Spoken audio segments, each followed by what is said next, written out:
Só não tem dúvida quem não lê.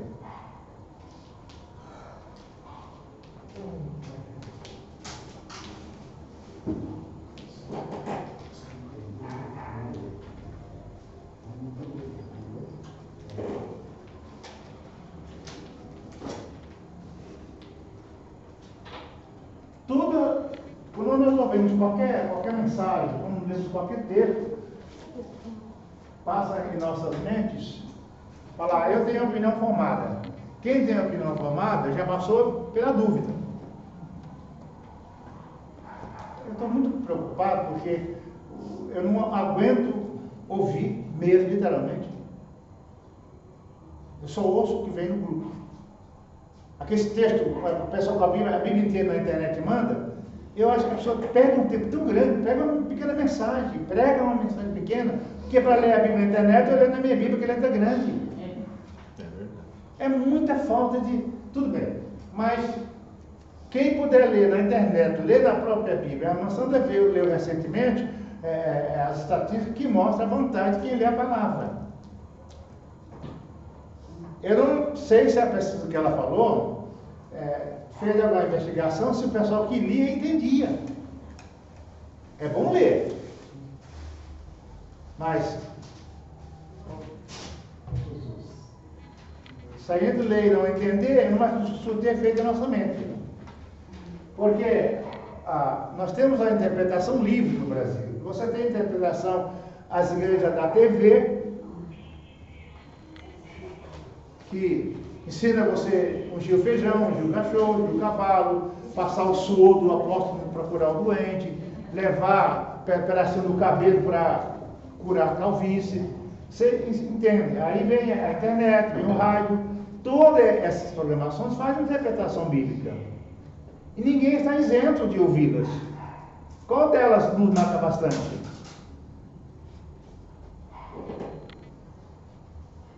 Quando a gente lê um texto,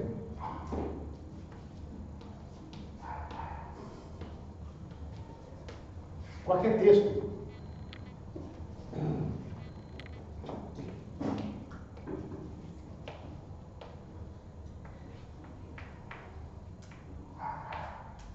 eu estou com um tema com um sermão aqui. Tema com sermão.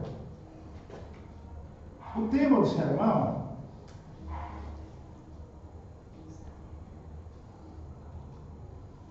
é mais ou menos assim. Ele começa, a minha introdução do sermão, eu tenho que ter um tema que comece pequeno e comece a estender do que eu chamo de explanação. E conclusão, que é o fechamento daquele pensamento que eu fiz. E nós temos, a nossa igreja tem, eu não fiz estatística com ninguém, mas eu tenho orgulho que a nossa igreja, no geral, a nível de muita gente da escola, nós temos um cabedal de informações bíblicas. Eu e a Marcela terminamos um curso lá na igreja do pastor Renato sobre, o tema era Renovando o Meu Ministério. É um povo muito bem formado, porque a maioria deles estudou conosco, pastoreado, estudou com a gente. O povo tem muita informação. Mas na hora de pregar, 90% dos pregadores têm dificuldade. Por quê?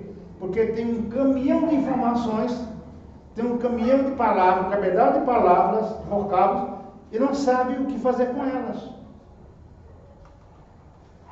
Quem não sabe fazer feijoada, você tem tudo nas contas da feijoada. Eu e a Sara, a gente não tem tempo de fazer feijoada, se a gente tiver um dinheirinho, um pouquinho fora, porque feijoada tem que fazer bastante, já para tirar o sal, ou você tira demais ou fica salgado, e lá fora, eles são especialistas nisso, e tiram o sal o suficiente. Sabe o que fazer com elas. E alguns irmãos, o pastor Giovanni tem poder de síntese muito grande, tanto é que ele praticamente já vem daqui afunilando. É bom ter o poder de síntese. Porque se a pessoa não tiver síntese, ela vai ser prolixa. O que tem que falar em 10 minutos, vai falar em 3 horas. Com repetição de palavras, informações soltas aqui, não tem conexão entre as palavras. Porque a pessoa não consegue fazer uma boa interpretação do texto. Quando você for pregar, prega um texto, um versículo só, de preferência um versículo só. Porque agora não vai dar, mas nós temos alguns textos bíblicos que nos obrigam a fazer uma pregação expositiva.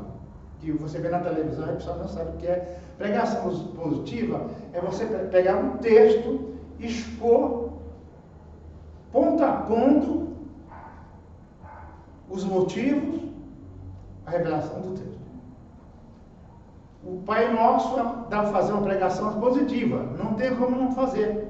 Você pode colocar o tempo que você quiser, comunhão com Deus, o reino de Deus, mas se você não fizer ler o texto inteiro, você não vai entender. Oração do Pai Nosso. E não é tão fácil assim, porque na oração do Pai Nosso, Jesus coloca toda a ideia da doutrina do perdão. E o Pai Nosso não termina na palavra amém, vai até o 17, o Pai Nosso. Quando ele coloca no 14 e 15, se não perdoares aos homens as suas ofensas, também vosso Pai Celeste não perdoará vossas ofensas. Nós todos rezamos o Pai Nosso. Todos. Quem cita de cor sem entender o que diz, está rezando. Só citando. Não se compenetra do que o texto fala diz. Mateus 5, as bem-aventuranças. Quem já pregou sobre bem-aventuranças? Você pode pegar um versículo, por exemplo, bem-aventurado de coração? Pode.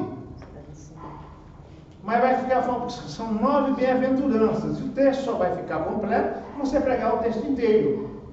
Dá muito trabalho pregar um sermão expositivo.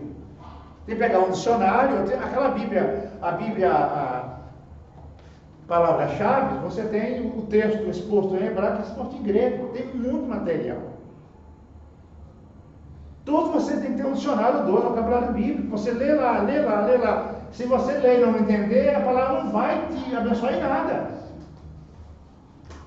Porque você lê a gramática do texto. Tem que ler e aplicar. Mas é melhor ler e chegar no estado de dúvida, porque você está saindo da inércia para uma transformação. Quando ele é um texto, você está falando, não estava lendo Crônicas, não estava lendo não sei o quê, perguntando de Naum, né? E perguntando de Naum, qual é a idade de Naum, ele não lembrou, nem eu lembro. Então eu tenho uma dúvida, eu não sei qual é o tempo que Naum profetizou. Eu tenho uma opinião que é do terceiro, do quarto século para frente, mas não é só opinião, eu não cheguei a falar de certeza, ou de verdade. E quem vai pregar, o meu professor de mulher fala, você tem que ler 10 horas de sermão para meia hora de estudo. Aliás, 10 horas de estudo para meia hora de sermão. Bem, e se eu for pego de surpresa? Eu vou pregar o que eu já conheço, pregar o que eu tenho certeza que sei. Não vou inventar. Agora, se alguém é convidado 3 meses, 4 meses para pregar um sermão e tem tema, ele tem que estudar o tema. Tem que fazer o tema. Sermão sem nome não é sermão. Porque quem ouve não segue o raciocínio que o pregador está falando. E é muito mais difícil pregar qualquer sermão sem nome, sem tema. O que eu vou pregar na oração do Pai Nosso? O que eu colocaria ali? Uma advertência, uma lembrança para os irmãos. Todos esses subtítulos que estão acima dos capítulos não faz parte da Bíblia, não está no original. Isso é arbitrário, ninguém colocou por conta própria. A felicidade de ter um Senhor com o nosso pastor, isso não está na Bíblia. Alguém colocou, se o senhor vai prazer? Eu colocaria lá a verdadeira comunhão com os céus e com os irmãos, ou comunhão vertical e comunhão horizontal. Seria arbitrário também. Mas ele fala a verdade disso, pastor Cristo. Graças a Deus. Amém. Então, o sermão expositivo, que faz tanto, está fazendo tanto alarme aí, é um sermão baseado em tópicos. O Salmo 91. Você não vai entender o Salmo 91 porque nós todos rezamos, fazendo nosso tempo novo, só rezar o Salmo 91, tiraram a oração da capa preta, de São Cipriano, e colocaram o Salmo 91 colado na parede. A pessoa até vendia o Salmo 91 em quadrinho, acho que até venda. Quando você entra no mercado da religião, você vende, colocou atrás da parede. Porque a oração, o Salmo 91 é oração forte. E é oração forte? Não é. Testemunhos estranhos. Um soldado evangélico estava num combate ao tráfico, levou uma bala no peito, a bala varou o Novo Testamento de bolso, chegou no Salmo 91, versículo 7, a bala parou. A bala desrespeitou todas as palavras de Jesus, né? Quem é de dono não me toca, e foi, chegou lá no versículo 7, Salmo 91, aí parou, com medo de Moisés, do Salmo de Moisés. Gente, você vai dar testemunho? Acho que não. Parou, amorteceu, amém, salvou o moço, mas ele achou que era isso. O que é? É um erro de interpretação. Se eu entender errado, irmão, eu vou fazer errado, vou viver errado, vou pensar errado, vou louvar errado, adorar errado e ensinar errado. E qual é o perigo de ensinar errado? Jesus falou, ai daqueles que fazer errado desses pequeninos. Eu quero ir para os céus com 10 irmãos, 30 irmãos, 40 irmãos, 100 irmãos e ter 1 milhão de pessoas no livro dos céus. Vamos ler então. Um texto agora.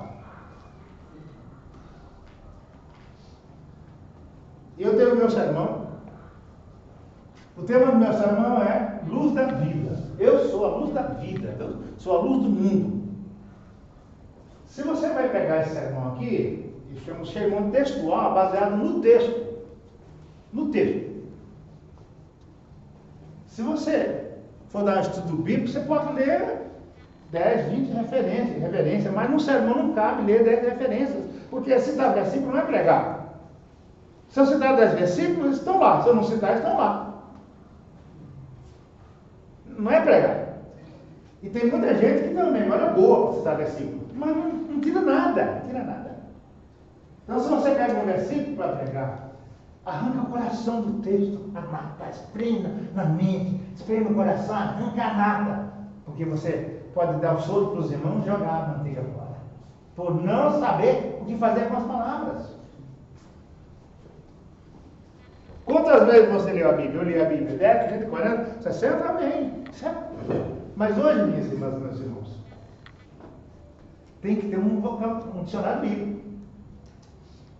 Entendeu? Para de comprar pizza, com cliente, obreiro, todo tem que ter um bom dicionário bíblico. Nós tem um mundo para vender lá. Para de comprar pizza? Manual bíblico, 3 semanas sem comer pizza, né? Manual bíblico, vocabulário bíblico, a enciclopédia internacional do Novo e Antigo Testamento, toda tranqueirada do grego, você nem estuda grego. Estudei grego também. Eu leio tudo em grego, eu sei interpretar, porque eu leio tudo, eu aprendi a ler em grego. Hebraico eu me esqueci. Mas não precisa, a Bíblia está tão literada do hebraico português, está traduzida. Além de tudo, nós somos um povo abençoadíssimo, porque a nossa língua é formada do grego e do latim. Se Jesus, o Novo Testamento foi escrito no grego, uns 40% da nossa língua vem do grego, uns 60% do latim, então nós já nascemos aprendendo a Bíblia, a linguagem da Bíblia, que é a língua grega. E todo mundo fala cronometria. Crono é tempo, cronometria é a forma de descrever ou medir o tempo. Gin é mulher, ginecologia, do estudo descritivo da mulher. Geo é terra, geografia, estudo descritivo da terra. Teologia, terra é Deus, e logia é estudo relativo a Deus, as coisas de Deus. Cristologia, Cristo de grego, que quer dizer ungido. Messias, lá no hebraico, no grego vem para Christos. E Cristo quer dizer ungido do Senhor. Cristologia, estudo descritivo das coisas relativas a Cristo. Falando grego. E a Bíblia fala. Tem um material da cultura cristã, chama Novo Testamento Interlineado Analítico. Vem o texto em grego, e embaixo como se lê ao pé da letra, e do lado tem, se é analítico, a análise morfológica. Só não aprende quem não quer. O senhor tem vários desses lá? Não, mas eu posso conseguir. Então vem lá, os caras não vai precisar comprar, né? Bem, mas vamos ver. Vamos ler um texto, qualquer texto, e nós vamos dar opinião. 99% dos crentes já têm uma opinião, não estão no mundo da boca. É verdade. A Bíblia tem 3% de aparente discrepância, ou textos difíceis de serem interpretados. Por exemplo, Deus endureceu o coração do faraó. É um texto difícil de interpretação. 99% E mulher de Jó disse, amaldiçoa Deus e morre. É um texto de difícil interpretação. Tem que cavar muito para chegar a um consenso do que quer. Então, aí os teólogos, os pastores, têm dúvidas sobre os textos. Não há ninguém no mundo que saiba tudo sobre a Bíblia. Moisés fala, as coisas reveladas pertencem ao homem, e as coisas ocultas pertencem a Deus. Mas o que tiver em nosso alcance para a gente estudar, entender, para viver certo, pensar certo, agir certo, ensinar certo, é a melhor coisa. Porque todo pregador é o intérprete da palavra. O que é intérprete? É aquele que vai explanar a Bíblia de uma forma simples, que as pessoas possam compreendê-las. Fala, o eunuco estuda hebraico. O eunuco, que era tesoureiro de uma rainha africana, ele estudava hebraico. E ele tinha dúvida do que queria. Quando Filipe chega perto, você está entendendo o que você lê? Como é que eu vou entender se alguém não me explicar? Então, quando Paulo coloca que Deus deu uns para apóstolos, profetas, evangelistas, pastores e mestres são aqueles que vão ensinar. E em tese, todo obreiro é um mestre, é um ensinador. Porque se eu vou pregar, eu estou ensinando.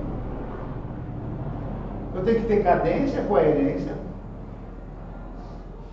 para saber o que estou fazendo. Se eu ensinar uma coisa errada, e o povo seguiu uma orientação errada. Eu estudei tanto e de repente eu vou ensinar os irmãos errados. Tem gente com igreja beijando a mão do apóstolo, levando um pedaço de unha da bispa para fazer chá, aquela coisa toda. Olha, o pessoal aprende errado e tem gente formada em filosofia, formada em não sei o quê, em medicina. Por que o pessoal tem tanta cultura errada? Porque espiritualmente eles são bebês, são crianças espiritualmente. Por outro lado, tem irmãs e irmãos que são sempre analfabetos, não tem cultura nenhuma, mas tem uma mente coerente com a Bíblia. Então, nem sempre cultura acadêmica é sinônimo de boa intérprete das escrituras sagradas. É melhor estudar, é bom estudar, mas é sempre bom entender. Eu acho que a gente deve ler pelo menos uma vez por ano a Bíblia inteira, ou quantas vezes puder, mas tem que fazer igual o Salmo 1. Bem-aventurado é o varão. Salmo 1. E a próxima Bíblia vai vir assim. Bem-aventurado é o varão ou a varoa que não anda segundo o conselho dos ímpios, nem se detém em caminhos dos pecadores. Mas o que é a alegria dele ou dela? Seu prazer, seu deleite está na lei do Senhor, na sua palavra medita. Meditar não é ler. Meditar é refletir, é interpretar. É o que eu falo, arrancar o coração do texto, a nata do texto. Quem não consegue arrancar a nata da interpretação até a última gota do texto, corre o risco de fazer uma interpretação completa. É o que eu digo, pode até tirar o soro do leite e dar para o povo, mas a manteiga não conseguiu, jogou fora a manteiga. Por falta de esmero e de esforço.